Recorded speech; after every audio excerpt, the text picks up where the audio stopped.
Tiga cerita mengerikan tentang angkernya kampus di Thailand. Setiap fakultas memiliki cerita seram masing-masing. Bagaimana setan yang ada dalam cerita itu? Kisah pertama berjudul Yang Terbengkelai. Tiga mahasiswi Fakultas IPA masih berada di laboratorium untuk menyelesaikan laporan makalah mereka. Untuk memecah kesunyian, Min menceritakan kisah horor urban legend tentang gedung fakultas tua mereka yang terkenal sangat angker. Min kala itu menceritakan kisah paling angker di mana ada hantu wanita kejam penunggu papan nama fakultas. Papan itu terletak di sebuah lorong menuju bangunan lama. Setiap ada orang yang melintasi tempat itu, maka sosok hantu akan menjatuhkan sebuah rangkaian bunga. Siapapun yang menginjak atau melewati rangkaian bunga itu begitu saja, maka sesuatu yang mengerikan akan terjadi. Hantu wanita keji akan menarik rambut orang itu dan membuat kepalanya terlepas dan mati secara mengenaskan. Mei yang tak percaya dengan cerita itu justru membuat lelucon yang garing. Ia bertanya, jika setan tinggal di kayu besi yang berkarat, apakah hantu wanita itu akan menjadi berkarat? Sayangnya, lelucon itu sama sekali tak membuat teman-temannya tertawa. Joy memperingatkan Mei jika perkataannya itu tidak menghormati hantu. Ia juga meminta Min untuk menghentikan cerita seram dan lanjut mengerjakan makalah karena jika tidak, mereka tak akan lulus. Sementara itu, Golf, adik dari Min, tengah membuat video pargoy untuk dikirimkan pada gebetannya. Golf sangat berharap cintanya bisa berbalas. Tiba-tiba, kakaknya menelpon dan meminta laptopnya untuk segera dikembalikan. Min membutuhkan laptopnya untuk mengerjakan tugas. Golf sendiri berniat untuk mengembalikan saat itu juga. Sembari berjalan menuju ke gedung sains, Golf menceritakan kesialannya hari itu, mulai dari sepeda yang terkena tilang hingga Aoi yang tak membalas pesannya seharian. Golf merasa dirinya menjadi kurir terkutuk yang hidup tanpa masa depan. Min justru terkejut dan menyuruh Golf untuk sadar diri sebelum mencari pacar. Ia meminta Golf untuk segera menuju tempatnya, namun Golf tersesat di mana ia hanya menemukan tanda bertuliskan Congratulations. Min tak peduli dan meminta adiknya untuk segera mengembalikan laptop miliknya. Golf segera mencari jalan hingga ia melalui lorong angker di mana ada hantu wanita penghuni papan lama. Golf yang membaca papan itu pun tahu di mana tempat gedung kakaknya berada. Rangkaian bunga terjatuh dan sosok setan wanita keji siap untuk mencari mangsa. Sayangnya, Golf tidak melalui rangkaian bunga itu hingga ia pun bisa selamat untuk kali ini. Golf sampai di gedung tua angker Fakultas IPA. Ia tak tahu jika kakaknya berada di gedung yang baru. Min kembali menceritakan cerita seram mengenai gedung fakultas lama mereka. Ia memberitahu jika di lantai 1 ada etalase kaca yang di dalamnya terdapat baju toga. Min memberitahu jika etalase itu merupakan penghargaan untuk salah satu siswa. Siswa itu adalah orang miskin yang sering diintimidasi. Ia mempunyai mimpi untuk bisa lulus kuliah 4 tahun, namun sayang impiannya itu gagal.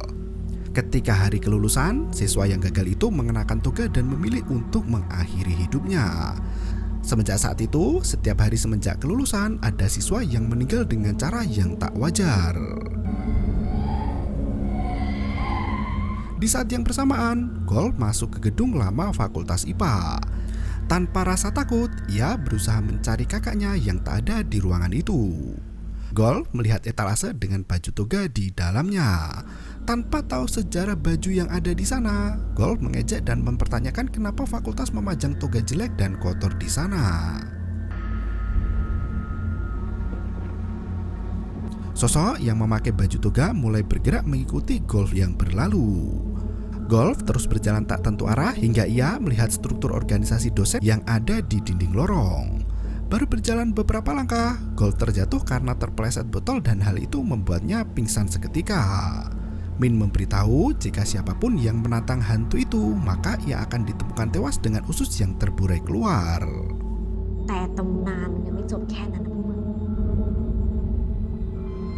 Min kembali melanjutkan cerita lain mengenai keangkeran gedung lama mereka. Kali ini cerita tentang seorang profesor yang mengalami serangan jantung berulang. Suatu ketika, sang profesor tak bisa menemukan obat jantungnya dan akhirnya meninggal. Golf terbangun dari pingsannya dan menyalahkan orang yang meninggalkan obatnya di lantai. Pintu di depannya terbuka sendiri dan terdengar suara perempuan tua yang mencari obatnya. Golf yang tak tahu jika gedung itu angker justru bertanya apakah itu obat yang dicari.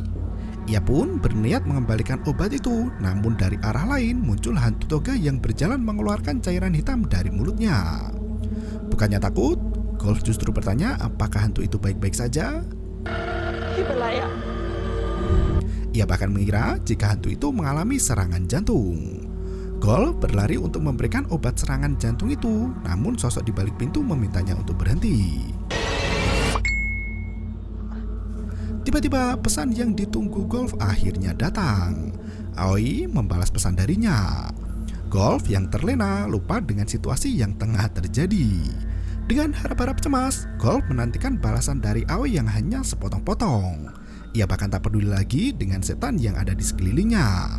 Bahkan hantu profesor sampai berteriak di samping Golf. Namun pemuda yang kasmaran itu justru meminta setan profesor untuk sabar dan berbagi obat jantung. Golf segera mendatangi setan toga dan mengajaknya menjauh dari profesor. Gerakan hantu yang mengerikan itu sama sekali tak membuat Golf merasa ketakutan. Obat jantung milik hantu profesor itu pun disimpan dalam tas dan ia berniat membawa hantu toga pergi ke rumah sakit. Min kembali menelpon menanyakan adiknya yang lama sekali tak sampai ke ruangannya. Golf memberitahu jika ia sudah sampai di gedung fakultas IPA, namun tempat itu banyak sekali sampah. Min berteriak di telepon memberitahu jika Golf salah gedung. Hantu toga masih melenggak-lenggok tak karuan. Golf berjanji akan membawa hantu itu ke rumah sakit setelah mengembalikan laptop milik kakaknya. Hantu profesor yang berteriak justru diabaikan begitu saja oleh Golf karena ia merasa hal itu tak penting. Mereka berdua pun menunggu di depan gedung yang benar. Melihat tangan hantu toga yang hitam, Golf justru menawarkan jasa foto wisuda dan mengira jika hantu itu suka gaya gotik. Hantu toga itu pun tak menjawab tawaran dari Golf.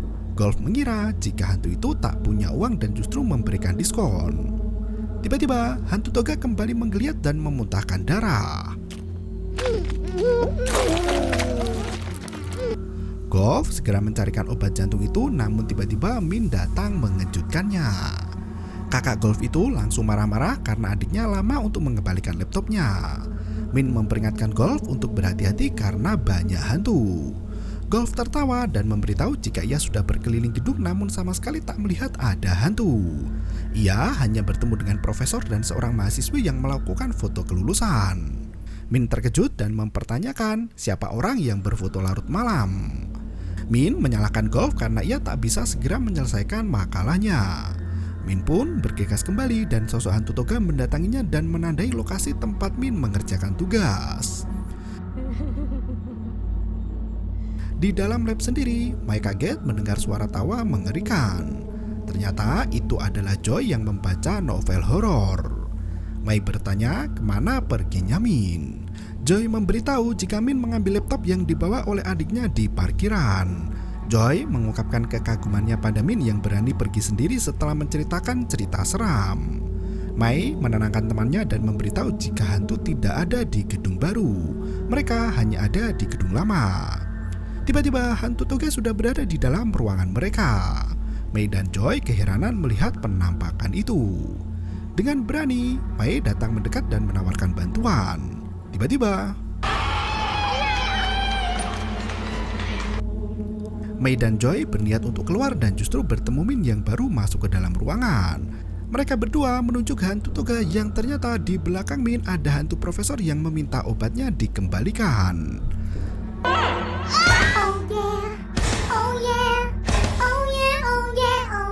Mereka bertiga pun berkumpul ketakutan. Mai menganalisis jika hantu profesor hanya ingin obatnya, namun mereka tak tahu di mana obatnya berada. Segera Min menelpon Golf yang bersantai di parkiran memberi makan kucing.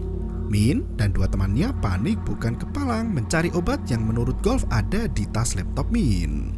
Sayangnya obat itu tak ada dan Min meminta Golf untuk mencarinya karena situasi semakin tak karuan. Golf berjalan dengan tenang menuju ke lorong yang angker. Ia melihat karangan bunga dan menginjaknya. Hantu wanita keji muncul dari atas mengincar kepala Golf.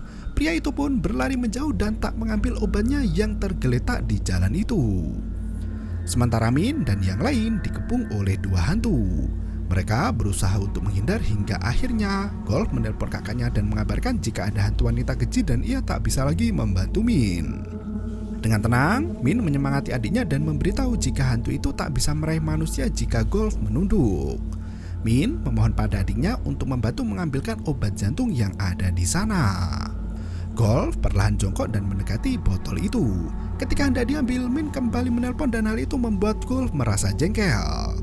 Ia kembali berusaha mengambil botol itu dan telepon kembali berdering. Tanpa melihat siapa yang menelpon, Golf langsung memakinya.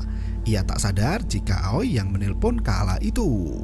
Aoi pun marah dan membuat Golf patah hati. Ia berdiri dan sosok hantu wanita keji mendatanginya. Kepala Golf ditarik hingga hampir copot. Untungnya ia berhasil lolos dan pergi menjauh.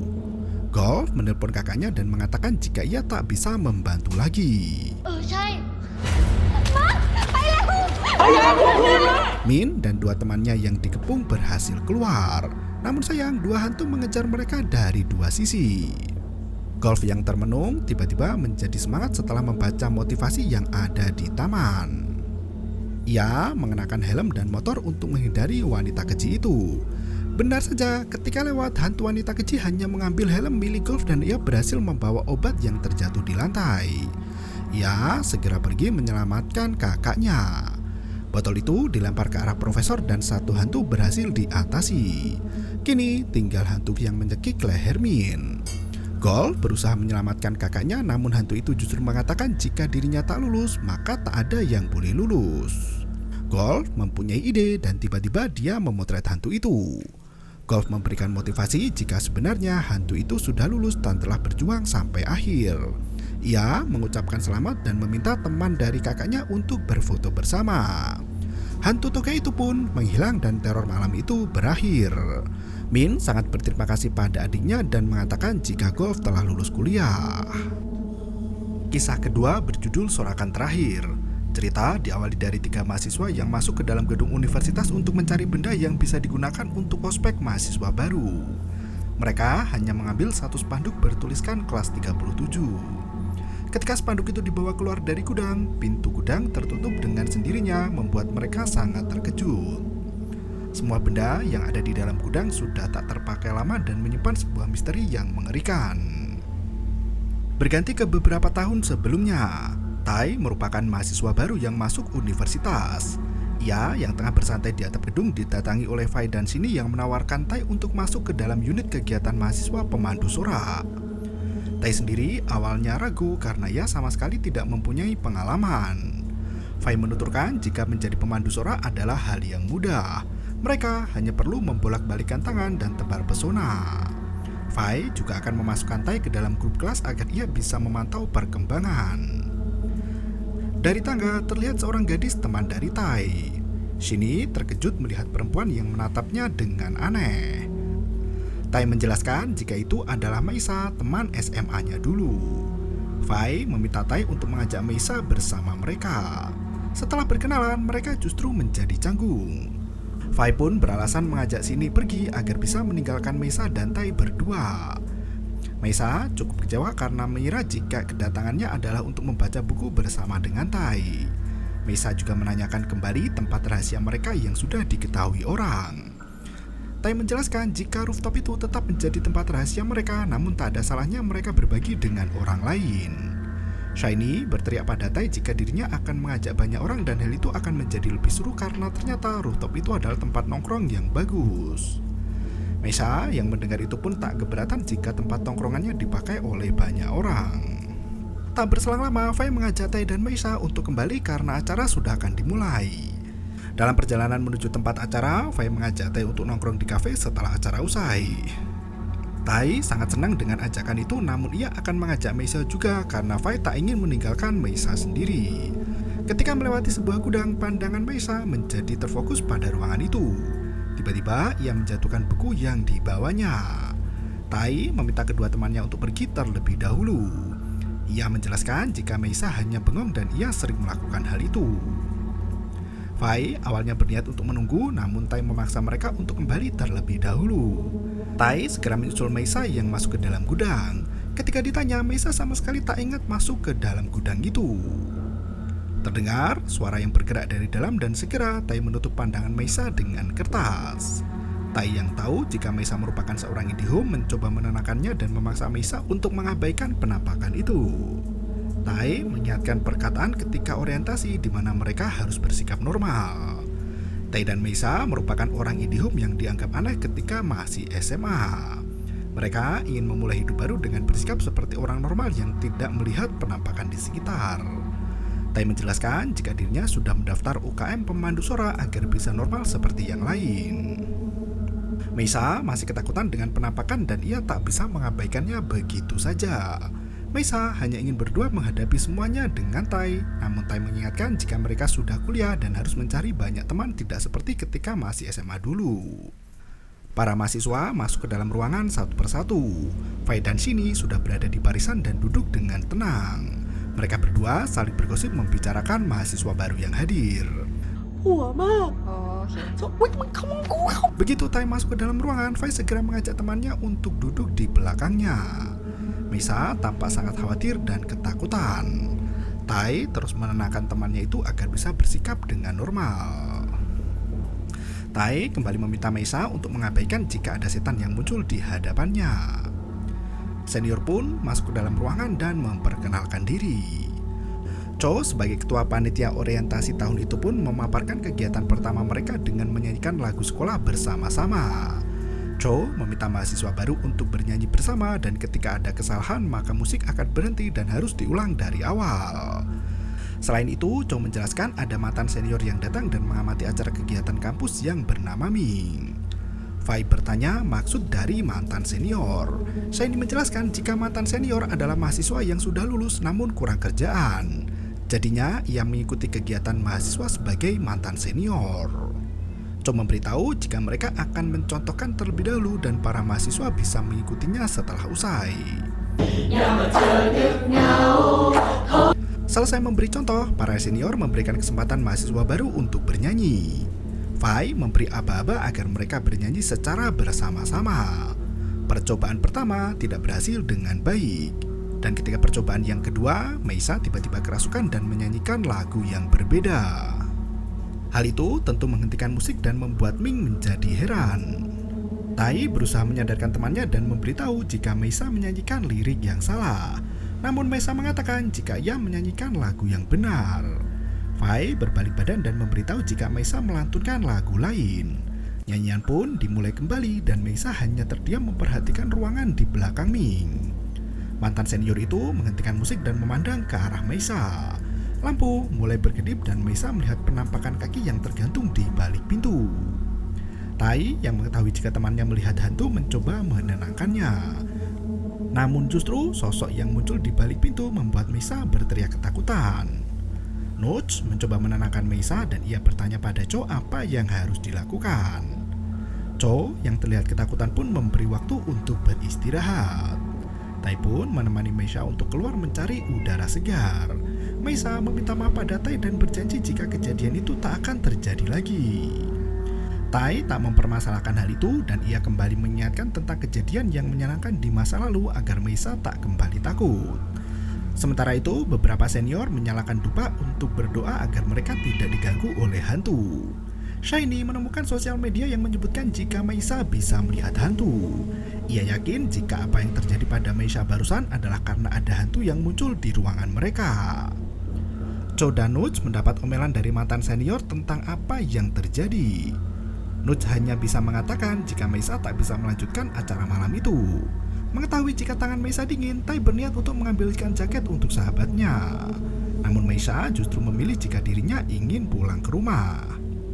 Tai pun akan mencoba berbicara pada senior terkait permintaan dari Meisa yang ingin pulang ke rumah. Tai menghampiri temannya yang sedang bergosip perihal Meisa.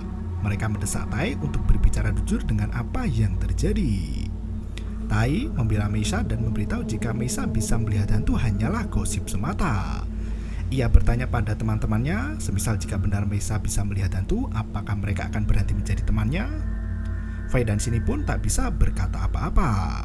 Tai meminjam jaket temannya, sementara Meisha mengirim pesan kepada senior untuk meminta izin jika dirinya ingin pulang. Nuts yang mendapat pesan itu pun memberitahu jika mereka harus menghentikan ritual penyambutan mahasiswa baru. Ming yang mendengar hal itu tak setuju.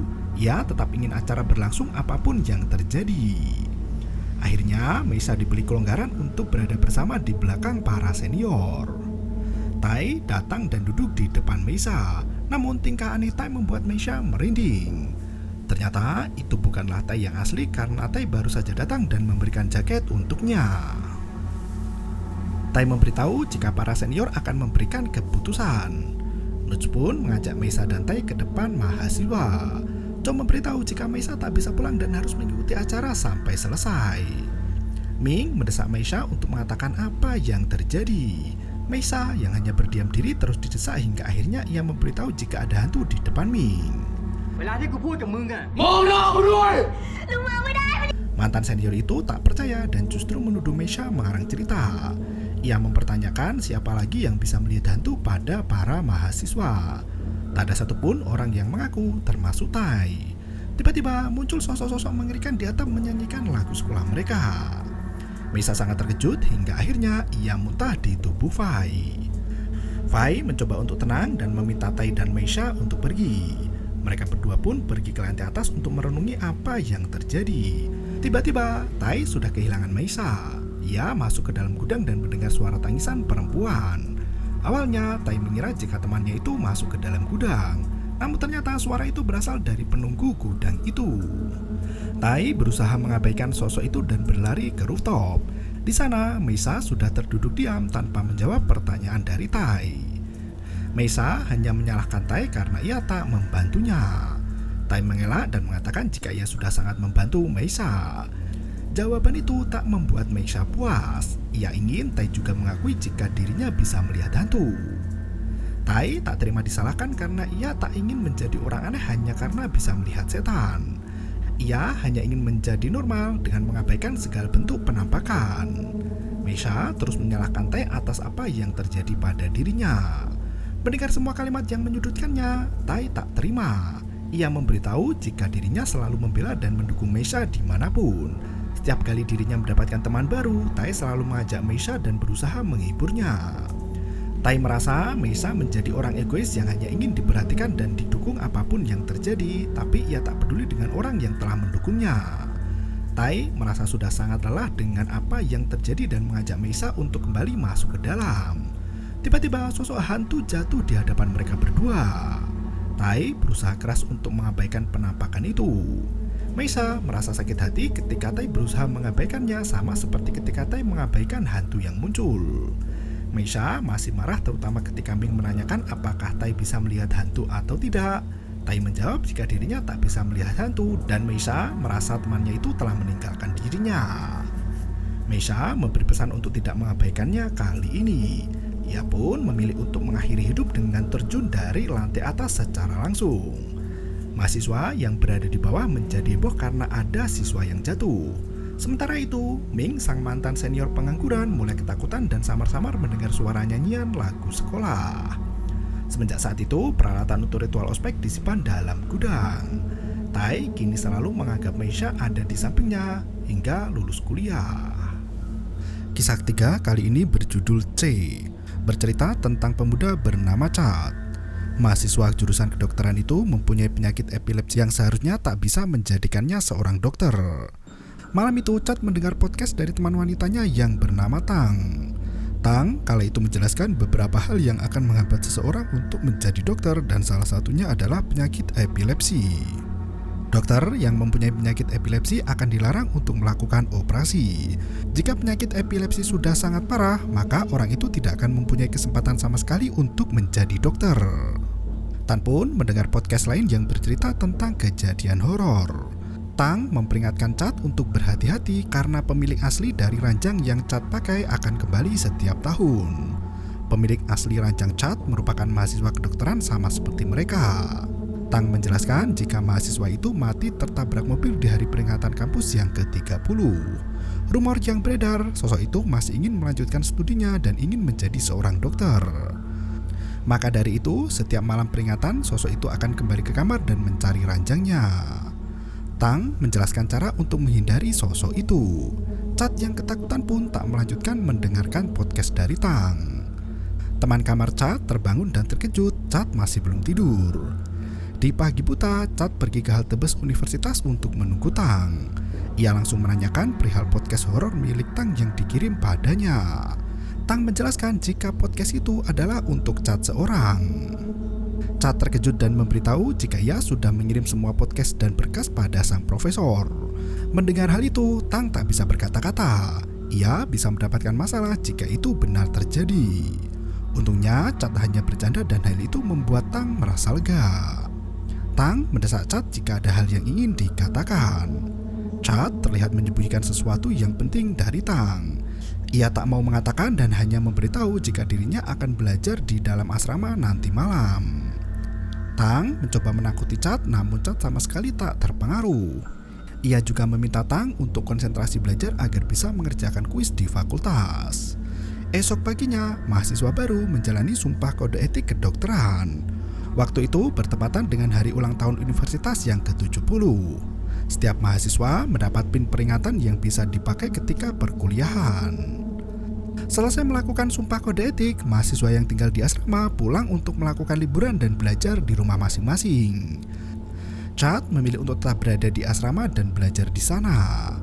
Teman satu kamar Chad memperingatkan untuk berhati-hati. Malam harinya, asrama mahasiswa sudah sepi karena para penghuni pulang dan belajar di rumah masing-masing. Ketika malam semakin larut, Chad kembali mendengar podcast dari Tang yang membicarakan ketika mahasiswa tak layak jadi dokter. Dalam podcastnya, Tang mengatakan jika dokter mempunyai epilepsi parah, maka akan membahayakan pasien dan juga tidak bisa melakukan operasi. Jika ada dokter yang lolos dan ketahuan mempunyai penyakit itu, maka akan langsung didiskualifikasi dan dicabut izin menjadi dokter. Namun, untuk menentukan penyakit epilepsi parah atau tidak, diperlukan tes EEG dengan MRI. Semua yang dikatakan Tang ada dalam diri Chad, di mana ia mempunyai epilepsi dan tak mau mengatakannya pada Tang. Chad mulai kecewa dengan penyakit epilepsi yang dideritanya. Bahkan kala itu penyakit epilepsi Chad mulai kumat. Ia berusaha mengendalikan kejang-kejang hingga akhirnya ia menjatuhkan pin miliknya ke bawah ranjang. Chad berusaha mengambil pin miliknya, namun ia kesulitan untuk menemukan pin itu. Tak berselang lama terdengar suara ketukan yang ternyata itu adalah Tang yang datang untuk belajar bersama. Tang sengaja datang karena tahu Chad tidak pulang. Ia memberitahu jika dirinya akan pulang ketika waktu menunjukkan pukul 10 malam. Tang bergegas masuk dan segera ia membuka buku pelajaran. Ia bahkan menawari Chad jika membutuhkan bantuan belajar darinya. Chad menolak tawaran dari Tang yang ingin membantunya belajar. Tang menggoda Chad jika ia sebaiknya menginap di tempat Chad, siapa tahu Chad mau menggarap dirinya. Namun, lagi-lagi Chad menolak dengan alasan jika tempatnya berhantu. Tang cukup kecewa dengan jawaban dari Chad dan ia pun kembali melanjutkan belajar. Kali ini Tang membaca tentang hiperventilasi, di mana merupakan sebuah gangguan pernafasan yang disebabkan oleh kepanikan mental dan bukan kondisi fisik. Chad yang mendengar hal itu mulai merasakan epilepsi akan kumat lagi. Ia meminta Tang untuk belajar dengan tenang. Ia bahkan tak ragu untuk mengusir Tang keluar agar penyakit epilepsinya tak ketahuan. Tang yang mendengar hal itu pun mulai menangis. Ia mempertanyakan janji Chad dulu ketika ingin masuk jurusan kedokteran. Tang mengingatkan jika Chad ingin masuk jurusan itu agar ia bisa menjaga Tang selamanya. Merasa bersalah, Chad pun meminta maaf dan memeluk Tang dengan sepenuh hati. Ketika malam semakin larut, Chad yang terbangun terkejut mengetahui ia hanya bersendirian di kamar tanpa Tang. Ia mencoba menelpon ponsel Tang namun tak mendapat jawaban. Chad berusaha mencari Tang keluar kamar, siapa tahu Tang sedang mencari makan. Lampu lorong terlihat berkedip dan Chad berusaha menghindar agar epilepsinya tidak kumat. Namun sayang, Chad justru terjebak dan memandang lampu yang berkedip di lorong asrama. Chad berusaha mengendalikan dirinya. Ia turun menuju ke tempat santai di mana ada botol minuman keluar dari dalam kulkas. Chad mengira jika itu adalah Tang yang sengaja mengerjainya. Terdengar suara tangisan dari balik pintu kulkas yang ada. Ketika Chad hendak berusaha menutupnya, ada sesuatu yang mengganjal. Chad berusaha memberanikan diri untuk menutup kembali pintu kulkas itu tanpa melihat sisinya. Botol minuman yang menggelinding pun ditaruh di atas kulkas. Segera Chad kembali ke kamar dan mengemasi barang-barangnya. Ia berniat untuk meninggalkan asrama malam itu juga. Ketika Chad mencari pin yang terjatuh di lantai, ia menemukan pin lain yang bertuliskan peringatan 30 tahun universitas, yang berarti itu milik mahasiswa 30 tahun yang lalu. Chad ingat ketika ia mengalami kejang, pin yang tersembunyi di bawah kaki ranjang keluar dari persembunyiannya. Kini Chad merasa ketakutan jika arwah mahasiswa itu datang untuk mencari kamar C. Chad teringat podcast dari Tang yang memberitahu cara menghindari arwah itu. Harus menempelkan tulisan yang mengatakan tidak ada ranjang C di sini. Segera Chad membuat tulisan itu dan menempelkan di depan pintu kamar. Chad yang ketakutan bahkan tak mau untuk tidur di ranjangnya dan memilih untuk beristirahat di ranjang milik temannya. Kali itu Tang memberi pesan jika ia sudah berada di rumah. Dalam podcastnya, Tang memberitahu trik agar mudah untuk menghindari hantu asrama, yaitu dengan pulang bersama. Menyadari hal itu, Chad segera bergegas pulang, namun ketika keluar dari kamar, Chad mendengar suara langkah kaki yang menuju ke kamarnya. Semua lampu lorong mulai berkedip cepat membuat Chad kejang-kejang. Ia berusaha mengendalikan diri dan masuk kembali ke kamar.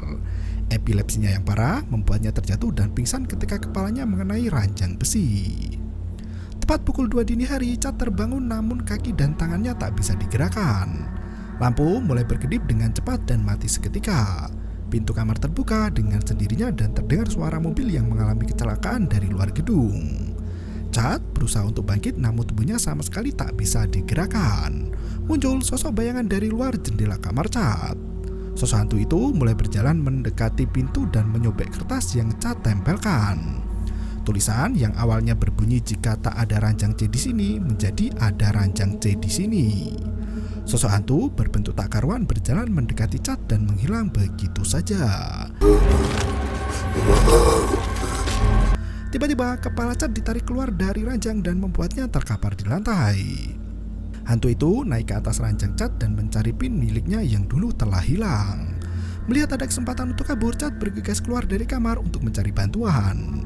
Hantu itu berhasil menemukan pin miliknya dan kali ini ia pergi mencari Chad. Chad yang sudah kabur bersembunyi di ruang santai di balik kulkas. Hantu itu terus mengincar Chad dan ingin membunuhnya. Dengan tenang, Chad mengikat kaki dan tangannya agar bisa kabur dengan mudah. Sayangnya, hantu mahasiswa itu memergoki Chad dan langsung mencekiknya. Chad sudah sangat pasrah dan melihat pin peringatan ke-30. Ia pun membacakan sumpah jika sesama tenaga kesehatan adalah saudara. Sosok hantu yang mendengar sumpah itu mulai menghentikan serangan. Ketika Chad berhenti membacakan sumpah itu, sosok hantu kembali menyerangnya.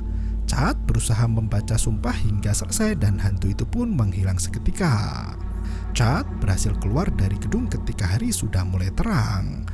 Ia kembali menelpon Tang dan kali ini mengakui semuanya, di mana dirinya mempunyai epilepsi dan tak akan bisa menjadi seorang dokter. Chad meminta maaf karena telah bertingkah aneh dan menyembunyikan penyakitnya itu. Ia meminta maaf karena tak bisa menjaga Tang lagi. Tang yang mendengar itu pun mengerti dan memberitahu jika Chad tak harus menjadi dokter untuk bisa menjaga dirinya.